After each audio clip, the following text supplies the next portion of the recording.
Sandangan raga lan sandangan jiwa menika werdinipun menapa?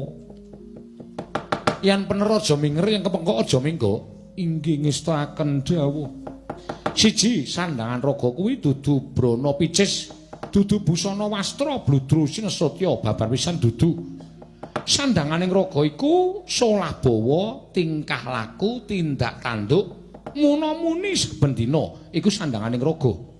Kabeh mau kena kinarya gesang ana ing alam donya, kuwi sandanganing raga. Bener apa ora? Aduh Raden, cemeplong raosing manah kula. Dene menapa ingkang kula kajengaken jumbuh kalian pangandika waduka jagat Dewa Bathara Garukaca wonten dawuh. Wis ana trontong-trontong padhang kowe mengku Asmarawati matur sebaru. Selak mboten kiat kula. Ora kuat ngopo? Nyawang Kyai Putri kok ayune kaya ngono. Sing sabar, ming kurang siji tak batange cangkrimane. Nggih, dipun sesekaken mawon. Iya kusike to. Ingkang angka loro sandanganing jiwa. Sandanganing jiwa menika menapa? Sandangan jiwa iku cipta, rasa, budi lan karsa. Cipta iku kang nimbang samubarang.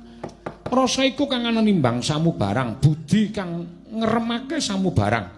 Karsa kang nindakake samubarang yaiku kang nindakake sandanganing jiwa. Bener apa salah? Coba.